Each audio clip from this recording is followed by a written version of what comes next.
And we are underway here for the German Grand Prix. That was a slightly long hold indeed, but a good start from Franco Lopez. It's not been a brilliant start for Perinin. Looks like Roke has got a better launch on him going into the first corner, and he takes second place with ease. A good start from Byrne, who's got up to fourth position. He's had a cracking start, and he's now trying to attack his former teammate Perinin for third position. It could be free wide here. A brilliant start for Armar Carr. He's up into fifth place as Byrne goes all the way around the outside of Perinin. That's a fantastic move for Evan Byrne, and he gets up into third position. And now Perinin is under pressure from the good start Carr, who from sixth from the grid has got up to fifth and could get fourth here, although Perinin is trying to attack Byrne back, going down into the hairpin now then. Carr and Patel watching on to see if they can bounce on anything. Patel retakes fifth from Carr there as Perinin retakes third from Byrne going into the hairpin. Has everybody kept it clean though? That's going to be the question. Didn't quite see if there was any debris flying about at the back, but it seems that everybody's kept it clean. There's no pit indicators as Byrne goes back on the inside into the Mercedes grandstand and gets back up into third position. Carr wasn't able to do that on Patel, but yeah, a lot of swapping of position on the opening lap. Yeah, indeed, it was an amazing start from Byrne, but now Carr goes down the inside of Patel, who has a very heavy car, and takes P5 back again. Half are going for a two-stop, it seems, or maybe a three-stop. Half are going for a one-stop. So a very even split when it comes to strategies. Meanwhile, Byrne on the inside of Roke. Is he going to get second from his teammate? Not quite. Roke holds on to second place. He doesn't want to let his teammate go that easy. Although Perinin has been forced into an error, and Carr takes fourth of ease. And Quag also takes advantage and gets up into fifth position there. So Perinin losing 2 places as a result of that. Quag on a different strategy than his teammate. To start lap 4 of the race, we're not going to be able to see that because Byrne is once again trying to attack Roke into the first corner. Can he get the move done this time by? As Roke now makes a mistake, Byrne has now forced the error and he gets up into second place. Carr too far back to take advantage of this, so he's going to have to hold on to 4th position, but could get a run on Roke down the back straight if he's lucky enough. Yeah, indeed, of course. But the Red Bull has advantage in straight and speed, but of course, Carr, the later car, the slipstream, and down the inside he goes, and Armar Carr will take third place here. So Broke is in the space of a few corners, dropped off of the podium places, although he could get a run back on Carr down towards the Mercedes grandstand if he's lucky. We have seen already Byrne do that earlier on in the race with, of course, Jesus Perinin, of course, or I think it was the other way around. In fact, I'm not 100% sure. But anyway, so far, everybody keeping it clean. So go, yellow flag. Down, oh no, it's Roke! Roke is out, and looks like Quag is involved. Perinin stuck on his own teammate. What has happened here? I think Roke tried to make the move here, tipped the back of Carr, spun, and then of course the 2 Renaults couldn't avoid. It's a little bit out of shape for him to turn 1, but luckily for him, Gal was not anywhere near to capitalise, so luckily he doesn't lose a place. And meanwhile, Kupok now on the inside of Amelia Wilson trying to have a go. That's a crash!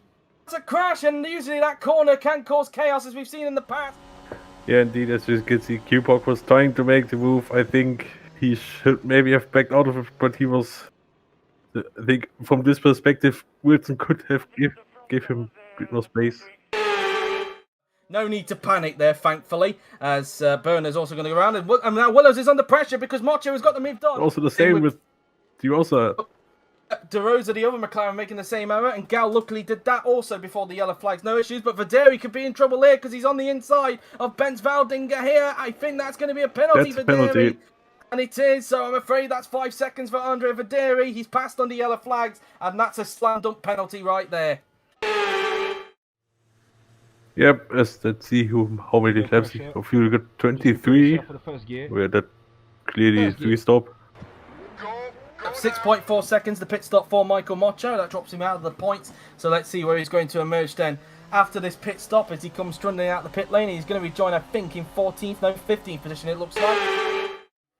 Into the final couple of corners. Even Griffiths is starting to close up now to this group as well. So Sontag doing his teammate a little bit of a favour. Is now Mocho on the inside of Sontag, but he can't get it done into the first corner. I wonder if Valding is going to take full advantage of this and re-overtake. He's also got Jamie Griffiths right behind, who tried to make it free wide, but thought better of it. Valdinger on the inside of Mocho, and he's going to reclaim the place, I think, unless Mocho is going to hang it around the outside now then. And Mocho tried to, but it looks like Valdinger is going to remain side by side as Lopez is now into the pits. Griffiths looking to see if he could try to take advantage, and Mocho loses the place of Valdinger, and it looks like he's going to lose a place to Griffiths. And in fact, it's going to be free wide going down into the hairpin. Keep it tidy, boys, as they now make their way down towards the hairpin now then. And that's a brilliant move from Jamie Griffiths, a double overtake from the Williams driver. And as mentioned, Lopez is in the pits.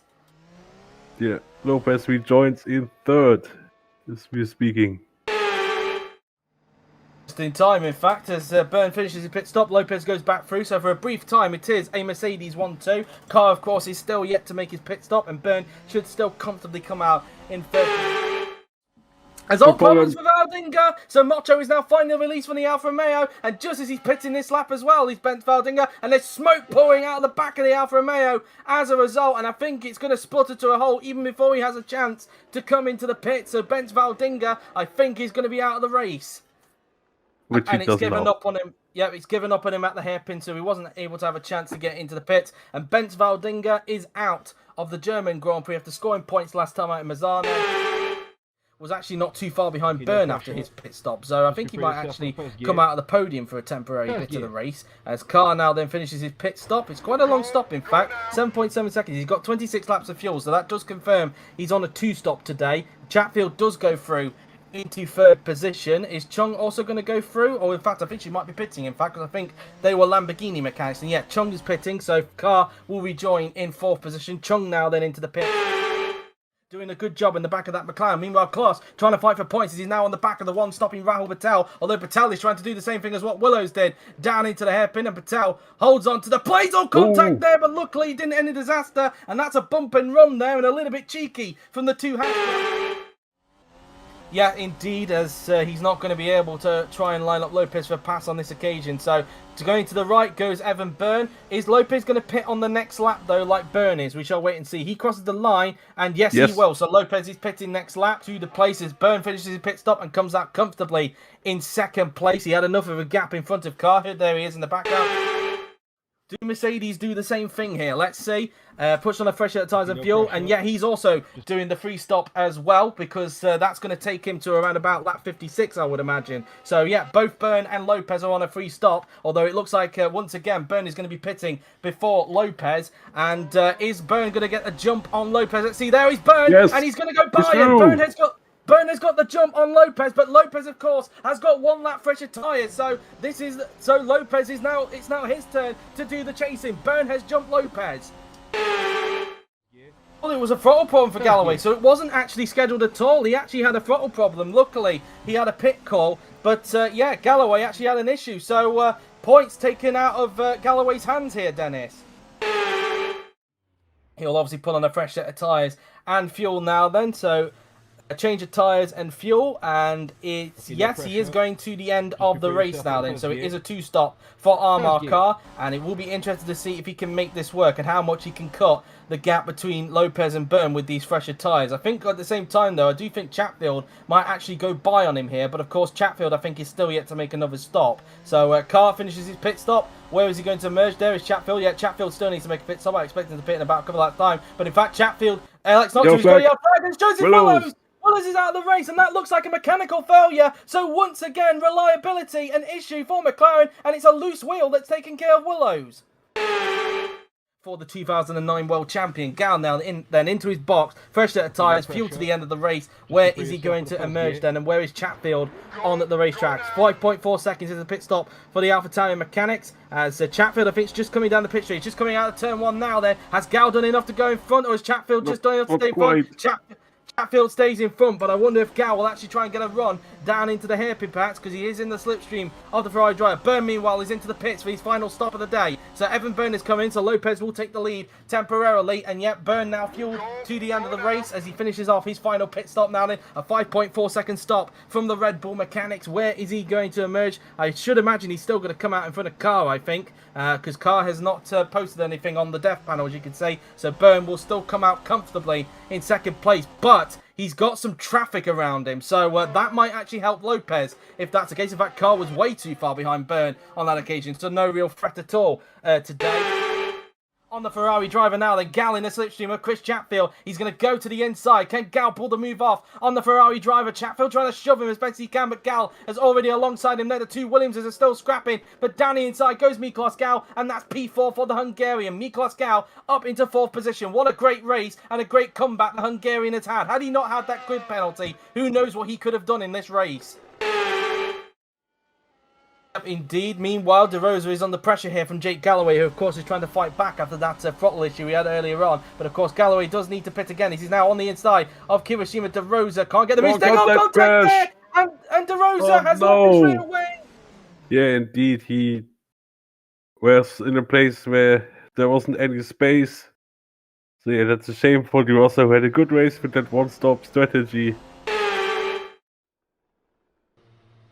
Okay, so clearly not there. I think Yui was still trying to assess things, but it's a 10-second time penalty for Jake Galloway, in fact. So it's not a racing incident. It is a time penalty for Jake Galloway as a result. So, yeah, so all that hard work he was doing after his throttle problem was come undone. But Lopez has finished his pit stop, 5.5 seconds. Byrne has gone through, back into the lead of the race. But now the chase is on, Dennis, because Lopez has got 5 laps fresher tyres than what Byrne has. And, well, he can now see if he can try and take advantage of that.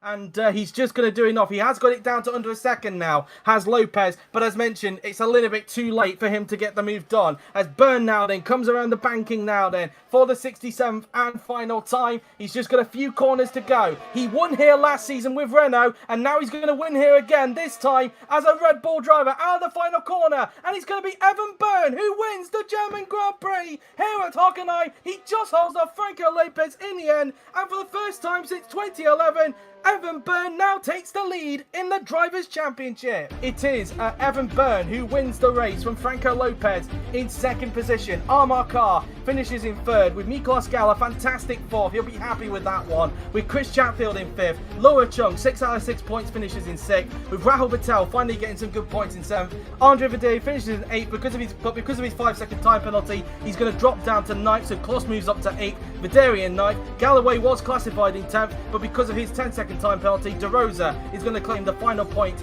in 11th position.